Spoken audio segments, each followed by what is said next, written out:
Bonjour Guillaume. Bonjour Muriel. Voilà, iWOS encourage l'émergence d'un écosystème privé, que ce soit des entreprises de prestation de services ou d'édition de logiciels. Et c'est pourquoi j'ai voulu t'inviter sur notre chaîne pour expliquer comment un éditeur peut s'engager pour la sécurité des enfants. Alors, en petit rappel, tu as créé OpScience en 2018. Vous êtes aujourd'hui, en 2024, 60 employés. Vous êtes éditeur de logiciels français, donc souverain. Et ma première question, ça serait, qu'est-ce qui t'a motivé à l'origine à créer cette entreprise? Alors merci Muriel de me donner cette opportunité de parler d'UpScience et de ce qu'on fait. En fait, tout a démarré en fait avec le travail au quotidien de personnes qui manipulent la donnée, qui travaillent dans la valorisation de la donnée, et notamment de la donnée textuelle depuis de nombreuses années.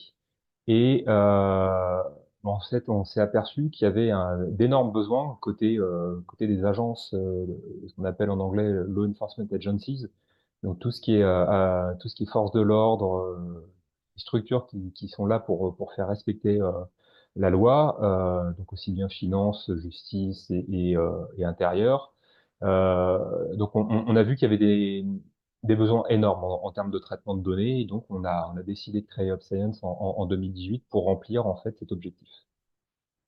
Est-ce que tu peux nous détailler ce que vous faites, vos business lines, vos produits? Là, on est spécialiste en fait dans le traitement de la donnée et notamment dans le traitement des données hétérogènes. Donc dans les données hétérogènes, il y a des données qu'on appelle structurées, c'est-à-dire des données qui très simplement peuvent se ranger dans des tableaux, et des données non structurées, donc des données qui ne peuvent pas se ranger dans des tableaux. Où il y a plusieurs natures de données non structurées. Il y a du texte, du son, et de l'image et des vidéos. Nous, notre métier de base, je l'ai dit tout à l'heure, en fait, c'est de traiter la donnée textuelle, en fait, permettre la compréhension euh, et la navigation, en fait, dans de la donnée textuelle qui représente des masses d'informations énormes. Donc nous, ce qu'on fait avec une plateforme qui s'appelle Spectra, qui est une plateforme vraiment orientée dans le monde de l'enquête. Donc cette plateforme permet en fait d'une part la fusion de données, donc permettre en fait d'associer plusieurs données entre elles pour en tirer de la valeur. Et puis permet l'orchestration de traitements d'intelligence artificielle pour tirer parti de la valeur de ces données. Donc dans le texte, il y a tout l'univers de ce qu'on appelle le TAL, hein, notamment la sémantique, donc TAL pour traitement automatique du langage, dont iWOS a quelques experts en son sein. Euh, donc, traitement automatique du langage avec l'analyse sémantique. Et puis après, il y a d'autres technologies, d'autres techniques sur d'autres types de médias, comme la retranscription d'audio pour l'audio et tout ce qui est computer vision pour le traitement de l'image. Donc, nous, avec Spectra, on va permettre de traiter le texte et d'orchestrer des traitements qui ne sont pas produits par OpScience, mais qui permettent de traiter d'autres formats. Et l'objectif, en fait, c'est de constituer une base de connaissances complète qui tire parti de la donnée structurée et de tous les types de données non structurées qui existent, et notamment sur la partie textuelle qui représente, surtout dans le monde de l'enquête, un volume énorme. Ouais. Je vais peut-être juste schématiser, ça sera peut-être basique, mais en fait, finalement, beaucoup de formats peuvent se résumer ensuite à du texte, puisque on sait que toute bande son, bande audio, sitôt qu'il y a des mots prononcés, peut être retranscrite. Et donc, en fait, in fine, tout ça arrive dans un grand lac de données énorme qu'il faut arriver à traiter. Et c'est pareil pour la vidéo. La vidéo, c'est toujours euh, de l'image plus une bande son. Donc, et, in fine, on arrive à utiliser Spectra. Est-ce Tout à que fait. c'est ça? D'accord. C'est ça. Et bon. Et l'objectif de Spectra, c'est de permettre donc aux utilisateurs d'aller très vite dans l'accès déjà à l'information, puis la compréhension de cette information, sans avoir à lire tous les documents, à regarder toutes les vidéos, à écouter toutes les bandes son. Sinon, il faudrait des milliers et des milliers d'agents pour traiter toute l'information qui est produite de nos jours. Et évidemment, quand il s'agit de texte directement, par exemple, quand il y a un téléphone qui est saisi ou un ordinateur, eh bien là, on est directement dans l'analyse Tout du à fait, texte. tout à fait. Voilà. Effectivement, sur une image d'ordinateur, on va pouvoir analyser le texte. Et de cette analyse du texte, on va pouvoir donc récupérer les choses qui sont assez simples à récupérer à travers des mots-clés déjà, mais également faire de l'analyse, comme je disais tout à l'heure, faire de l'analyse sémantique pour pouvoir aller plus loin et récupérer d'une part des entités, ce qu'on appelle des entités nommées, donc en fait des objets métiers qui ont une importance particulière pour une enquête, par exemple, avec des noms de personnes, des noms d'organisations, des lieux, des véhicules, des numéros de téléphone. Et puis, on va également récupérer tout ce qui est relation entre ces entités nommées. Et on va donc permettre de dire que telle personne a été en relation avec telle autre parce que on les a vus ensemble. Mais c'est écrit comme ça dans le texte. Hein, on peut imaginer un PV d'audition, par exemple, où un enquêteur interroge un témoin qui lui dit qu'il a vu Monsieur A euh, communiquer avec Monsieur B, PMU du coin. Euh, donc tout ça, c'est écrit dans une phrase. Nous, en analysant la phrase, on va détecter une relation entre Monsieur A et Monsieur B à un instant T, à un endroit donné. Ok, c'est super intéressant. Donc, euh, est-ce que vos technologies peuvent aider les axes d'iWOS, puisque notre roadmap, notre feuille de route est connue. Qu'est-ce que tu as identifié qui pourrait aller vers une innovation utile par rapport à cet enjeu sociétal de la défense des enfants contre toutes sortes de malveillances, y compris pédocriminelles? Alors, si on enlève la partie enquête pure qui est de la prérogative des services d'enquête judiciaire. En fait, une technologie comme Spectra, un outil comme Spectra, donc les technologies sur lesquelles s'appuie Spectra, répond pour moi à plusieurs axes qui sont importants pour, euh, pour iOS. Il y a le premier qui est le plus simple technologiquement parlant, mais qui apporte déjà de la valeur, c'est en fait permettre d'accéder le plus rapidement possible aux différents témoignages qui auront pu être déversés dans le lac de données qui vise à construire iOS. Les témoignages sont déversés dans ce lac de données, et si on veut retrouver tous les témoignages qui mentionnent tel ou tel lieu ou qui, qui, qui parlent de telle ou telle période dans le temps, ça c'est le premier niveau de valeur de la plateforme. Après, il y a d'autres niveaux de valeur complémentaires qui s'appuient sur le traitement de l'analyse sémantique afin de permettre d'extraire des entités nommées et des relations qui sont importantes pour le contexte, pour le contexte. Alors, dans une ontologie qui sera très probablement spécifique à, au témoignage. Quand je parle d'ontologie, donc c'est la façon de représenter l'information qui va être spécifique au témoignage, pour lesquels il va y avoir les choses qui vont être importantes, hein, comme les lieux, les périodes temporelles. Mais après, il peut y avoir d'autres choses qui vont être importantes. Il y a une notion de personne aussi, bien évidemment, même si tout ça est anonymisé. Euh, Même s'il n'y a pas de nom, il y a des personnes qui sont mentionnées. Donc tout ce traitement en fait va permettre de constituer des bases de connaissances autour d'un témoignage, de structurer en fait une connaissance autour d'un témoignage. Et cette structuration de la connaissance, elle a plusieurs niveaux de valeur, elle aussi.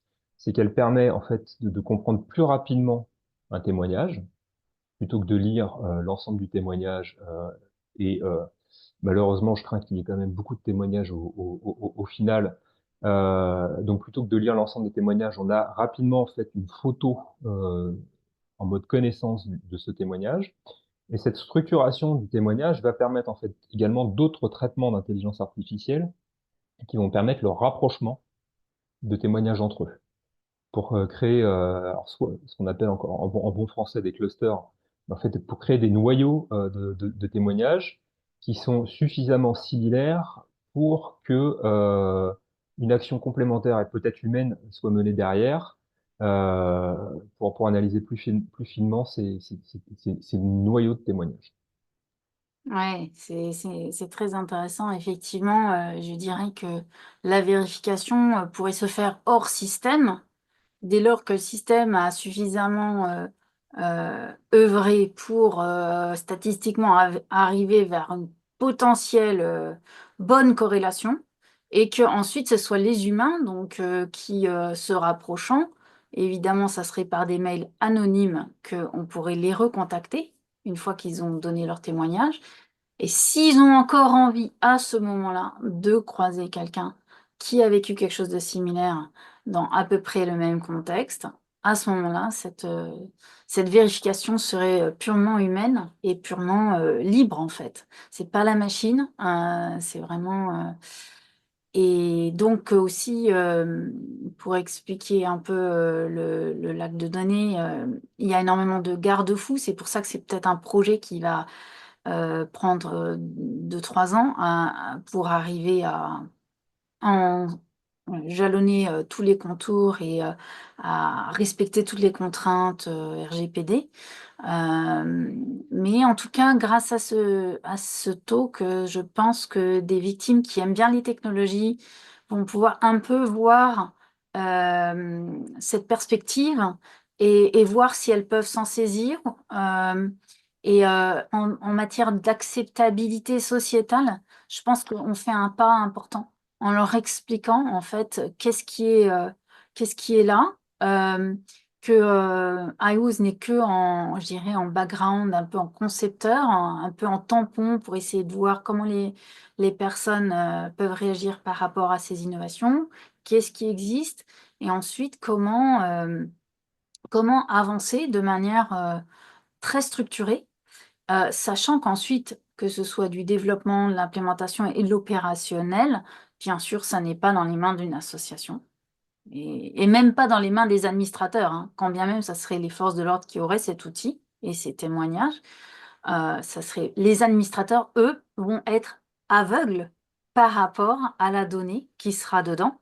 Ce sera uniquement des utilisateurs assermentés qui ont ce métier et cette mission dans un cadre précis, etc., qui pourront traiter ces données. Voilà, donc je voulais juste préciser pour expliquer déjà cette première innovation possible. Est-ce que tu Alors, voulais évoquer... Ouais, je t'écoute. oui, alors, et tout ça, j'appuie ce que tu dis. Donc nous, on a vraiment une expérience en fait dans l'outillage des forces de l'ordre. Donc des Ouais, gens qui font des enquêtes et enfin tout ce que tu mentionnes là, c'est le quotidien des enquêteurs au jour le jour. ouais. Il y a des gens qui doivent enquêter sur des sujets, ils ne doivent pas savoir ce que l'enquêteur d'à côté a d'accessible comme données, etc. Donc tout ce Mm, qui est respect du droit, euh, respect du droit d'accès à l'information, l'auditabilité de ce qui est fait sur les données ouais. et le sourcing de l'information. Donc, nous, on produit des outils qui permettent vraiment d'accélérer le travail de l'enquêteur, mais qui ne remplacent Mm, pas l'enquêteur. Et donc mhm, l'humain est toujours là et c'est lui qui prend les décisions. C'est vraiment pas la machine, euh, mm, vraiment pas l'outil qu'on met en œuvre qui prend la décision. mm, C'est l'humain avec toutes les barrières et contrôles que l'outil apporte pour mhm, la bonne utilisabilité de la donnée. mm. Et j'avais l'impression que tu avais, en regardant la roadmap de iOS, identifié d'autres axes d'innovation auxquelles on a pensé et que tu voulais en parler. Est-ce que, à part le lac de données, tu as perçu d'autres choses que tes technologies peuvent apporter pour ce sujet? Alors, dans un premier temps, je pense que le lac de données, c'est vraiment Mm, le plus important et en fait, toute la capacité d'automatisation des traitements pour accélérer ces traitements sont vraiment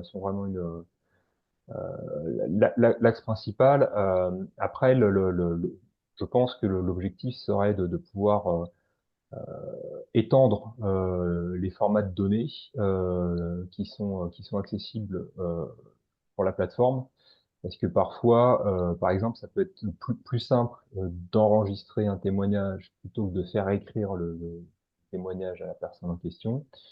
Et donc, aller sur des technologies de retranscription automatique du langage pour après faire se retrouver avec du texte et faire tout le travail qui est fait sur le texte. Pour moi, ce mm, serait un axe complémentaire qui offrirait une possibilité mm. complémentaire C'est vrai. Mm, et dans un certain cas, alors sans être un spécialiste de la psychologie des gens, hein, mm, évidemment, c'est souvent plus facile de parler un peu et en répondant à des questions plutôt que de rédiger des mm, choses. mm. D'accord. Donc, moi, je pense que tes technologies peuvent aussi aider à plusieurs autres points de notre roadmap. Je dézoome et j'explique de manière très très large un des objectifs que l'on a. On est très ambitieux chez iWOS. En fait, ce qu'on voudrait, c'est qu'il y ait une ANSSI. Donc, tout comme il y a l'Agence nationale de la sécurité des systèmes d'information, on voudrait qu'il y ait une Agence nationale de la sécurité des enfants et qui couvre aussi bien le cyberespace que l'espace physique normal. Et on a le rêve qu'un jour, en France ou en Europe, il soit créé un CERT, en fait, ou un Security Operations Center, on va dire, plutôt, en fait, pour un peu monitorer tout ça et finalement faire de la vraie threat intelligence, donc de la vraie intelligence de la menace, pour pouvoir dire, bon, ben, dans telle ville, région, on a plus de risques pédocriminels qu'ailleurs, pouvoir être vraiment en anticipation, en smart, pas seulement en détection, mais même être beaucoup plus comme on l'est hein, pour la cybersécurité, coordonné avec tout un écosystème public, privé, euh, et des alertes comme ça qui remontent et qui convergent vers ce Security Operations Center. Et pourquoi ta technologie est très importante pour nous, c'est qu'en fait, euh, on est sur de l'humain et on est sur des témoignages, donc du texte. Et autant en cybersécurité, ben, les machines, oui, elles parlent et elles alertent sur les phénomènes qui se passent, mais c'est de l'informatique, c'est des 0 et des 1. Et voilà, on voit que il y a une intrusion à tel endroit de l'équipement, ok, ça remonte et ça converge. À la limite, c'est fastoche. Bon, il y a beaucoup de gens qui y travaillent, et en fait, c'est complexe, mais en réalité, par rapport à notre sujet, on peut dire que c'est plus simple. C'est pourquoi, en fait, nous, on veut vraiment dynamiser des personnes qui connaissent très bien l'organisation des Security Operations Center pour qu'ils ils mettent leur expertise pour monter ces systèmes-là et ces organisations, ces équipes-là, avec des analystes niveau 1, 2, 3, tu vois, au service de cette cause, parce que c'est ce qu'il y a de plus précieux. En fait, les générations qui viennent, c'est un besoin d'importance vitale, en fait, ce dont on parle, et on le voit vraiment aujourd'hui. Ça apparaît au grand jour. Il va falloir avoir une défense systémique. Il va falloir s'organiser de manière vraiment sérieuse. Et quand on voit qu'on est capable, par exemple, pour les JO, de se mettre en ordre, de faire de l'interministériel, de faire un commandement global qui fait que tout marche, et quand on voit que pour la cybersécurité, maintenant, c'est bien construit, ça fonctionne. On a résisté d'ailleurs aux différentes attaques hein, publiques, privées sur les attaques informatiques. Donc, en fait, on en est capable. Voilà, et il y a vraiment une idée d'arriver à bâtir un commandement, d'avoir bien sûr la volonté politique, mais pas que, d'avoir aussi la capacité d'organiser l'humain, d'organiser les entités publiques, privées. Et nous, on plaide pour ça. Et dans ce cadre-là, effectivement, les événements, ce sont des témoignages. Voilà.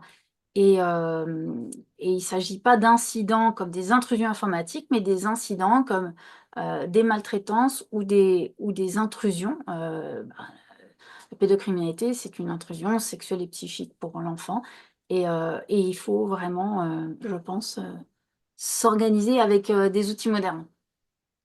Oui, tout à fait. Avec effectivement la complexité que tu mentionnais, si dans le cyber threat intelligence, bah, la machine, elle discute mais de manière assez binaire au final, Mm. sans mauvais jeu de mots.